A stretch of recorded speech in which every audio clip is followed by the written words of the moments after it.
Thank you very much for the invitation here today. Firstly, can I say congratulations to all of those volunteers who have been involved in organising today's event. It's no mean feat to pull together something like this, but so many people have come along, so congratulations to you. It's not the first time, despite reports, that I have been to the mosque. In fact, I came here, I think, a few years ago for an iftar gathering, and from what I recall, there was lots of prayer, lots of food, and lots of selfies going on. Sadly though, it probably is going to be one of the last times that I'm going to be here as a local MP, not because I'm planning on going anywhere, but because the Australian Electoral Commission actually has, in its infinite wisdom, decided to change the boundaries of the Dawson electorate. So from the date of the next election, whenever that may be, Bakers Creek, Dundoola and this Mackay Islamic Centre will actually be in the electorate of Capricornia, ably represented by Michelle Landry, who cannot be with us today and sends her apologies. But until then, I'm sorry Mum, you're stuck with me. This rabid, nasty, bigoted, anti-Islam politician, or so the story goes. The truth is somewhat different, and I'll get to that a bit later. But I wanted to take the opportunity to talk with particularly our Islamic community here this morning, not just as fellow citizens of and residents of Mackay, but as fellow men and women of faith. In fact, fellow men and women of a great Abrahamic faith. Myself being one of those, a Christian, and obviously many in the audience today being Muslim. Because I believe that faith today in this country and throughout the Western world is in fact under threat.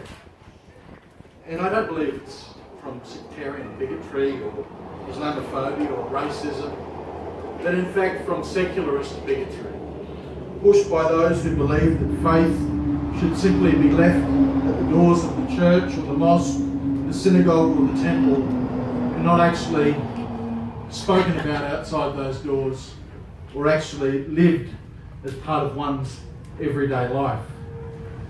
Make no mistake, we are fast losing true religious liberty in this country and indeed through all the Western world.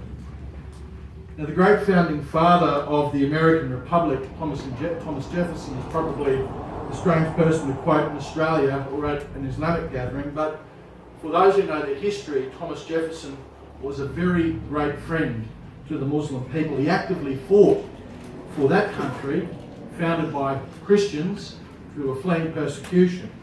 He actively fought for that country on its founding to be inclusive of all faiths, including the Muslim faith.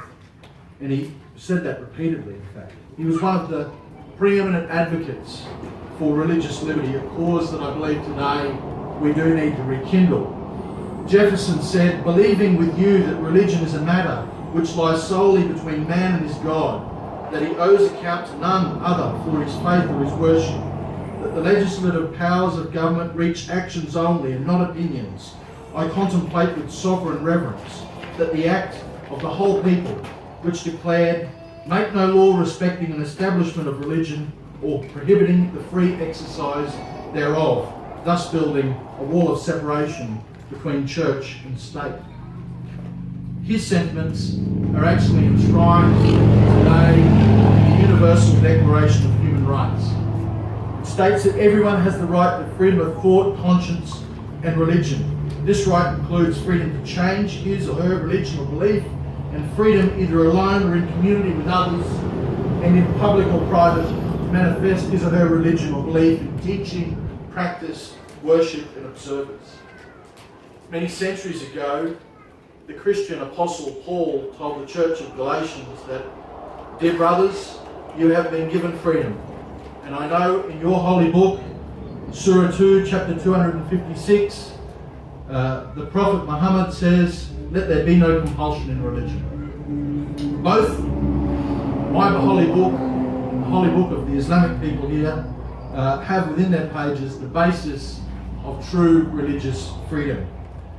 And despite these ancient sacred texts, the wisdom of founders of modern democracies and international declarations nonetheless, we find that institutions of modern society, even here in Australia, actually do not believe that men and women are free to express their faith or to live out that faith. The worst recent example of this is the Catholic Archbishop of Hobart, His Grace Julian Porteous, who was dragged before the Tasmanian Anti-Discrimination Commission for the terrible crime of handing out a pamphlet about Catholic Church teaching on marriage to Catholic school students. While the matter was dropped by the complainant, the Anti-Discrimination Commissioner at the time said that she believed there was a case for the Catholic Archbishop to answer.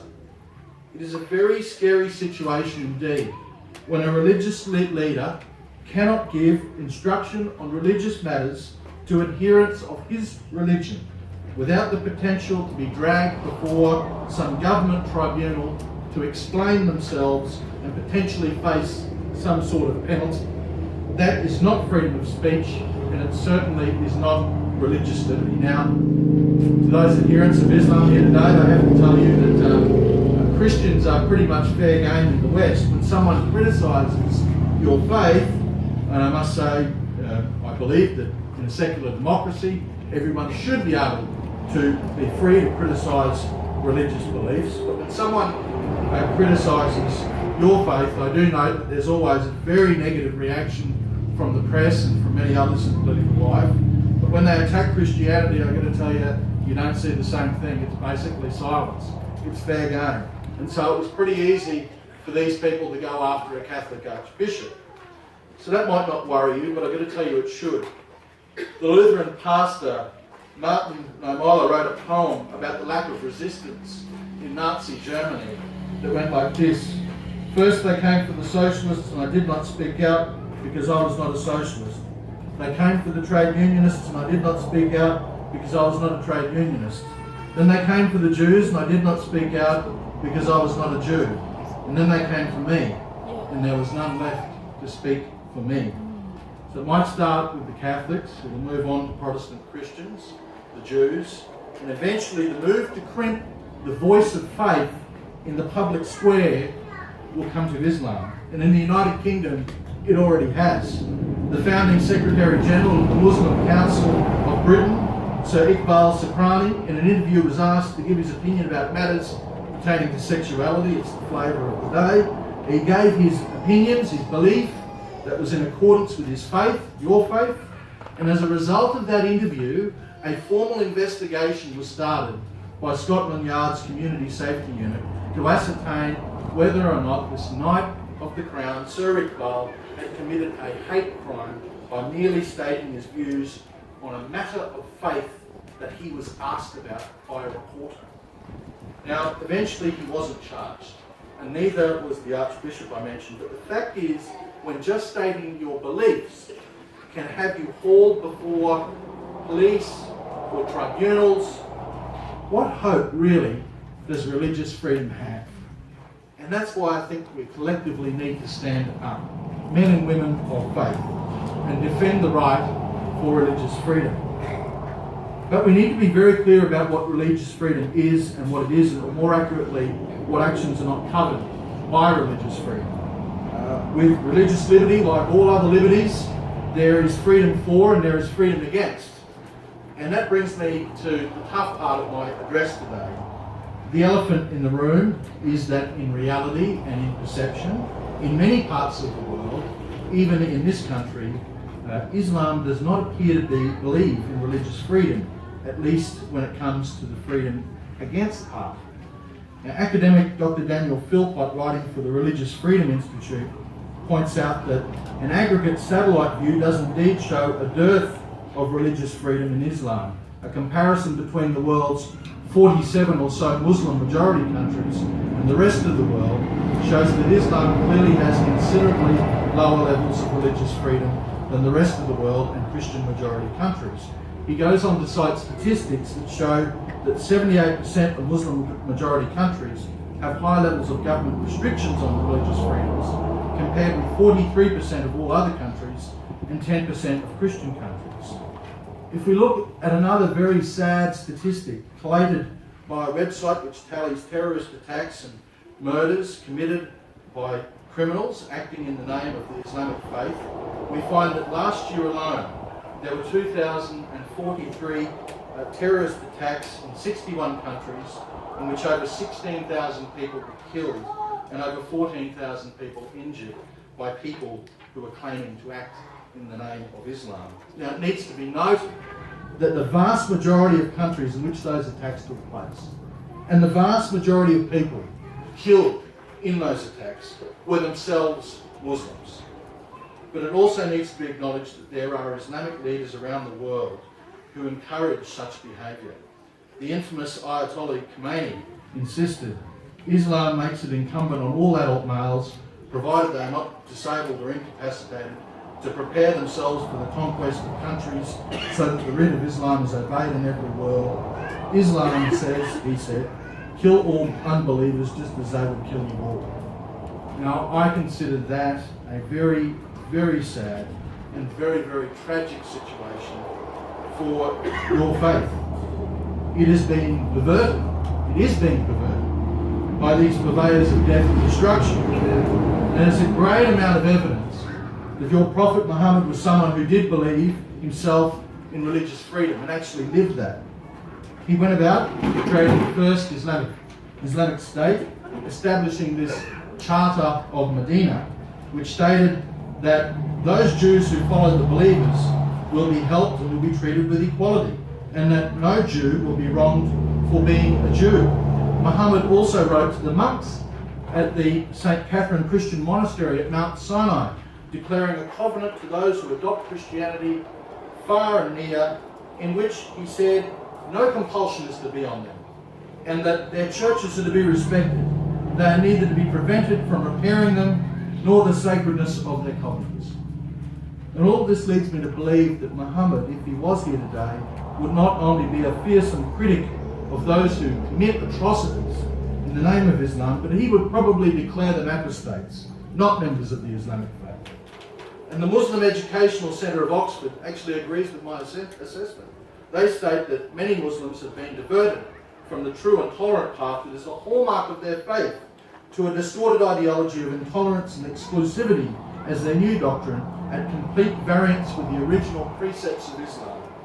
They go on to say that nothing can be further from the transcendent message of the Holy Quran, and it is time that Muslims today return to the text of their sacred scripture and the teaching of Muhammad by rejecting warped ideology of misguided clerics bent on fostering hatred and violence instead of love and tolerance. And I think that every time that there is an atrocity that's carried out by people that are saying they are acting in the name of your faith, your community here needs to speak out as one, condemn those actions, no matter what the motivations are, and say, not in the name of our faith. And I actually know that your Imam has done that before. I take my hat off to you, sir. And your former Imam, Barry Hassan, has done that before. I remember your words quite well, September 11, when that atrocity happened. But I say that don't just say it so that we hear it, say it so that those people who really pervert your faith, who pervade this violence here as well. Because there can never be freedom that impinges upon other people's freedom or their lives or their safety. And there's no religious liberty for violence committed in the name of a religion. There's no religious liberty for killing, harming or threatening someone, leaving a religion or speaking against a religion. There is no religious liberty for honour killings or beatings in the name of a religion. There's no religious liberty for forcing young girls into marriages that they have no choice in the name of a religion. And there's no religious liberty for the mutilation of female genitalia in the name of religion. But sadly, just about every one of those acts I've mentioned, there are both Muslims and non-Muslims who believe those acts are Islamic in nature. And many of you know, just as I do, that they are not. They are twisted or fundamentalist interpretations of the Quran, or they emanate from cultural practice that actually have nothing to do with Islam. Just like the burqa or niqab, I believe that actually holds no place in Australian society. That's a controversial view. I think it's a hindrance to social cohesion. It's a potential risk for public safety. And for having that view, I'm told I'm anti-Islam. But if I'm anti-Islam for wanting to ban the burqa or niqab, then so too was the former Grand Imam of the Al-Azhar Mosque, that pinnacle mosque of Islamic jurisprudence and thought that exists in Egypt. And the late Grand Imam Sheikh Mohammed Sayed Kantor banned the wearing of the burqa and the niqab at that university, which was attached to his mosque. And he famously told a young girl, it was reported widely, in a school that he visited, to remove her niqab because he said it was not Islamic. He said the niqab is a tradition and has nothing to do with Islam. So I'd say that's actually not a case of religious liberty. How can we have religious liberty for something which one of these great imams says has nothing to do with a religion, particularly when it poses a risk to public safety and hinders social cohesion? But ladies and gentlemen, true religious liberty allows for people to worship how they want to worship, to preach their faith, to speak and believe their faith, and to live out their lives according to their faith, as long as how they live their lives doesn't physically harm or threaten others. And that is why, I've had people come to me saying, support moves against building a mosque. It's a nonsense thing. That's an un-Australian thing. I would never support any move to do something like that. It is intolerable. A fundamental of religious liberty is you should be able to have a place to worship. That's the starting point. So ladies and gentlemen, I'm going to say that so too is intolerable attempts by governments or others to silence people simply because they adhere to a particular faith. And I want to finish with the words of the Muslim Reform Movement in their statement, which I actually hope are words that we would all hold in common. And they say, "We believe in freedom of religion and the right of all people to express and practice their faith or non-faith without threat of intimidation, persecution, discrimination or violence. Apostasy is not a crime. Our Ummah, our community, is not just Muslims, but all of humanity."